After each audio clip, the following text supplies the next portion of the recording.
Masyarakat Desa Sukui Kecamatan Teweh Kabupaten Barito Utara, dibuat resah oleh oknum-oknum tambang batubara. Pasalnya, aktivitas angkutan batubara terdiri dari 5 perusahaan besar yang kini masih dalam tahap pelaporan, diduga mengabaikan keputusan tersebut. Sebelumnya, aktivitas angkutan batubara milik 5 perusahaan terdiri dari 1. PT Nipindo Primatama, 2. Subkontraktor PT Barito Bangunan Nusantara, BBN, 3. PT Mega Multi Energi, MME, 4. PT Arta Usaha Bahagia, AUB, dan kelima, PT Batara. Hingga kini masih menggunakan laju jalur umum milik provinsi, pada Minggu, 10 Agustus 2025, yang membuat resah bagi angkutan umum dan pengendara lainnya. Aktivitas tersebut tentunya menggambarkan bahwa, lemahnya aparat penegak hukum dalam memenuhi pelayanan masyarakat, khususnya mengungkap laporan aksi tambang ilegal yang sangat meresahkan.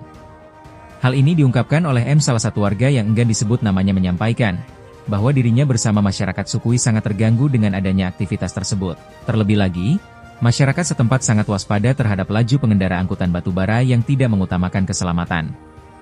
Supir tambang yang tidak mengutamakan keselamatan masyarakat dengan jarak iring-iringan terlalu dekat kurang lebih 30-40 meter saja, dan sebagian lagi overtaking dengan kecepatan tinggi seperti abaikan keselamatan masyarakat, padahal sebelumnya telah viral pemberitaan media terkait hal tersebut, ujar M dengan tegas. Pada kesempatan yang sama R juga mengungkapkan kekecewaannya terhadap pemerintah daerah setempat, khusus Kabupaten Barito Utara, padahal sudah ada surat tembusan, Dumas, yang dikirimkan langsung ke pemerintah Kecamatan Teweh Baru, Kapolsek, Kapolres, Dinas Lingkungan Hidup, Kodim dan Bupati Barito Utara serta ke Gubernur Kalimantan Tengah.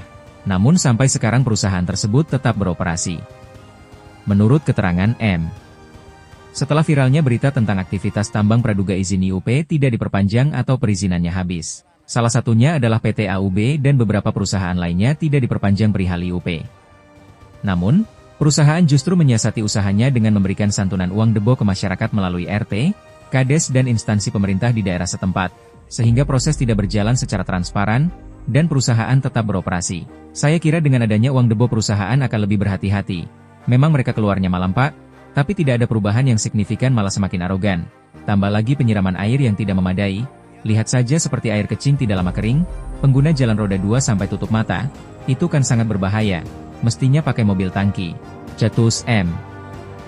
Berikut data IUP mineral dan batu bara di Kalteng, yang dicabut pemerintah pada Kamis, 17 Februari 2022. Kementerian Investasi Badan Koordinasi Penanaman Modal, BKPM, telah menerbitkan 180 surat pencabutan izin usaha pertambangan, IUP, tambang mineral dan batu bara. Sejumlah perizinan yang dicabut diantaranya ada di wilayah Provinsi Kalimantan Tengah. Keputusan itu ditandatangani langsung oleh Menteri Investasi, Kepala BKPM, Bahlil Lahadalia. Total IUP yang dicabut terdiri dari 112 IUP mineral dan 68 IUP batu bara. Pencabutan ini ditengarai akibat ratusan perusahaan tersebut tidak memanfaatkan izin yang diberikan sebagaimana mestinya. Deputi Bidang Pengendalian Pelaksanaan Penanaman Modal, Imam Soejoedi menyampaikan, pencabutan IUP kepada seluruh perusahaan yang tidak mengikuti aturan yang berlaku dan tidak hanya ditujukan untuk kelompok tertentu saja. Proses pencabutan dilakukan secara bertahap sejak Januari lalu. Jadi sebelumnya Menteri Investasi Kepala BKPM menandatangani 19 surat pencabutan IUP, lalu bertambah 161 sehingga total sudah 180 IUP yang resmi kami cabut, katanya dalam keterangan resmi yang dikutip pada Rabu, 16 Februari 2022, lalu. Pencabutan izin ini, kata dia, sudah sesuai dengan aturan yang berlaku. Kementerian menegaskan bahwa kebijakan ini diambil tanpa tebang pilih. Pemerintah berkomitmen untuk tidak menggunakan izin sebagaimana mestinya. Pencabutan IUP ini akan terus kami lakukan secara bertahap, terangnya. Sementara itu, 180 IUP yang dicabut tersebut dimiliki oleh 165 pelaku usaha, baik badan usaha maupun orang perseorangan, yang terdiri dari 68 pelaku usaha pemegang IUP batubara dan 97 pelaku usaha pemegang IUP mineral. Pencabutan IUP batubara paling banyak dilakukan di Provinsi Kalimantan Timur sebanyak 34 IUP, 50%, yang dimiliki oleh 34 pelaku usaha. Kemudian pencabutan IUP mineral sebagian besar berlokasi di Kepulauan Riau sejumlah 17 IUP, 15,18%, yang dimiliki oleh 8 pelaku usaha. Padahal sudah jelas surat edaran Gubernur Kalteng nomor 511/106/2025, tentang penghentian angkutan barang tambang dan kehutanan pada ruas jalan Provinsi Kalteng, tapi tetap saja proses tidak berjalan di wilayah Barito Utara. Ujar R, keluhkan instansi pemerintah yang tidak konsisten.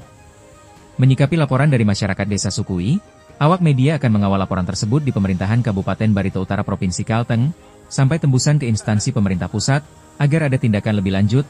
Diharapkan pemerintah dapat transparan dan bekerja secara profesional.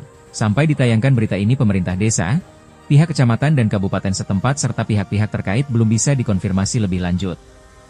Dari Barito Utara, Usu Priyadi mengabarkan.